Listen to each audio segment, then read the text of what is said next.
దాదాపు 3.5 ఏళ్లుగా Russia Ukraine యుద్ధం భీకరంగా కొనసాగుతోంది. ఇరు దేశాలు ఒకరిపై మరొకరు దాడులు చేసుకుంటున్నారు. ఈ నేపథ్యంలో యుక్రెయిన్ అధ్యక్షుడు జెలెన్స్కీ కీలక ప్రకటన చేశారు. గత నెలలో నిలిచిపోయిన రష్యాతో శాంతి చర్చలను తిరిగి ప్రారంభించేందుకు యుక్రెయిన్ సిద్ధంగా ఉందని, ఈ విషయంలో వచ్చే వారం చర్చలు జరపడానికి అధికారిక ప్రతిపాదనను రష్యాకు పంపినట్టు ఆయన వెల్లడించారు. జూలై 19న ప్రజలను ఉద్దేశించి మాట్లాడిన జెలెన్స్కీ ఈ యుద్ధాన్ని ముగించేందుకు అవసరమైన అన్ని చర్యలు తీసుకోవాల్సిన అవసరం ఉందన్నారు.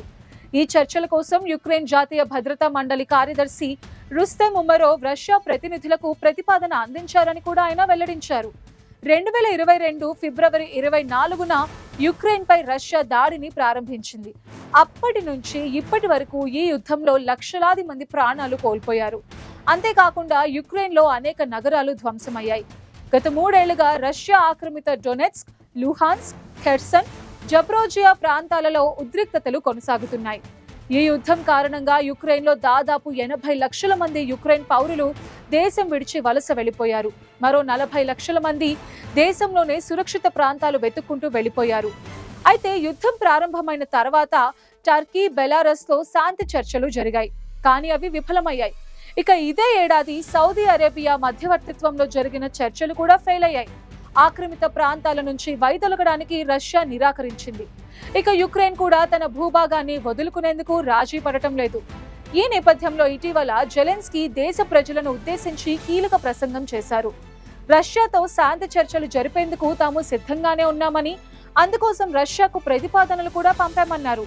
ఈ ప్రతిపాదనను యుక్రెయిన్ జాతీయ భద్రతా మండలి కార్యదర్శి రుస్తెం ఉమరోవ్ రష్యా ప్రతినిధులకు అందించారు. ఈ యుద్ధం ఆపడానికి అన్ని రకాల చర్యలు తీసుకోవాల్సిన అవసరం ఉందని, రష్యా ఈ విషయంలో వెనకడుగు వేస్తోందని జెలెన్స్కీ విమర్శించారు. రష్యా ఈ యుద్ధాన్ని కొనసాగించడం ఆపాలని, శాంతి కోసం తాము సిద్ధంగా ఉన్నామని తెలిపారు. రష్యా కూడా అదే దిశగా అడుగులు వేయాలని కోరారు. ఇక పుతిన్తో కూడా ఫేస్ టు ఫేస్ మీటింగ్ కు తాను సిద్ధంగా ఉన్నానని, ఇరు దేశాల మధ్య శాశ్వత శాంతి కోసం నాయకత్వ స్థాయిలో చర్చలు అవసరమని జెలెన్స్కీ పునరుద్ఘాటించారు. జెలెన్స్కీ ప్రతిపాదనపై రష్యా అధికారికంగా స్పందించలేదు, కానీ రష్యా వైఖరి మాత్రం ఈ చర్చలు సవాళ్లతో కూడుకున్నాయి. తమ ఆక్రమిత ప్రాంతాలైన డొనెట్స్క్, లుహాన్స్క్, ఖెర్సన్, జప్రోజియా ప్రాంతాలను తమ ఆధీనంలో ఉంచుకోవాలని, యుక్రెయిన్ నాటోలో చేరకుండా నిరోధించాలని రష్యా కోరుతోంది.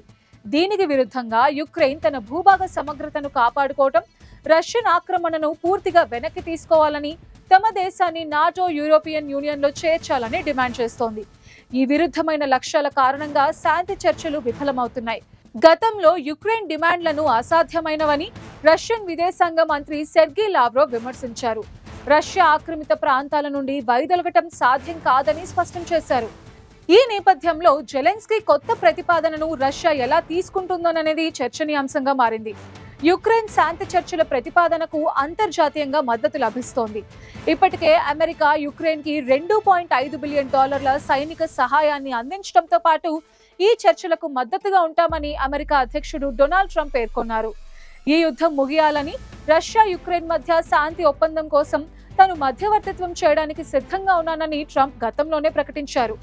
యూరోపియన్ యూనియన్ కూడా ఈ చర్చలను స్వాగతించింది. గతంలో శాంతి చర్చలకు మధ్యవర్తిత్వం చేసిన సౌదీ అరేబియా, టర్కీలు ఈ కొత్త చర్చలకు కూడా మధ్యవర్తిగా వ్యవహరించే అవకాశం ఉంది. రష్యా, యుక్రెయిన్ మధ్య ఈ యుద్ధం తీవ్రంగా కొనసాగుతూనే ఉంది. ఇటీవల డోబ్రోపెలియాలోని ఓ షాపింగ్ సెంటర్ పై గ్లైడ్ బాంబ్ తో దాడి చేసింది. ఈ దాడిలో 2 మృతి చెందగా 25 మంది గాయపడ్డారు. అదే టైంలో యుక్రెయిన్ రష్యన్ భూభాగంలోని తులా, స్మోలెన్స్క్ తో డ్రోన్ దాడులు చేస్తోంది. మరోవైపు ఇటీవల డొనెట్స్క్ లోని పాంటలీ మోనివ్కాలో విషం కలిపిన నీటి బాటిల్స్ వల్ల 4 రష్యన్ సైనికులు మరణించారు. ఈ యుద్ధంలో యుక్రెయిన్ సబోటాజ్ వ్యూహాలు అనుసరిస్తోందని రష్యన్ ఆర్మీ ఆరోపిస్తోంది. ఈ ఉద్రిక్తతల మధ్య జెలెన్స్కీ శాంతి చర్చల ప్రతిపాదన ఒక కీలకమైన అడుగుగా భావిస్తున్నారు. ఈ శాంతి చర్చలు విజయవంతం కావాలంటే రష్యా, యుక్రెయిన్ రెండు కొన్ని రాజీలకు సిద్ధపడాలి. యుక్రెయిన్ తన 10 పాయింట్ శాంతి ప్రణాళికలో రష్యన్ దళాలు పూర్తిగా వెనక్కి వెళ్లటం, యుద్ధ నేరాలకు న్యాయం, ఆర్థిక పునరాభివృద్ధి కోసం నష్టపరిహారం వంటి డిమాండ్స్ ఉన్నాయి. అయితే రష్యా ఈ డిమాండ్స్ ను అంగీకరించే అవకాశం తక్కువగా ఉంది. ఈ చర్చలు విఫలమైతే యుద్ధం మరింత తీవ్రమవుతుందని, మానవతా సంక్షోభం మరింత ఉధృతమవుతుందని నిపుణులు హెచ్చరిస్తున్నారు.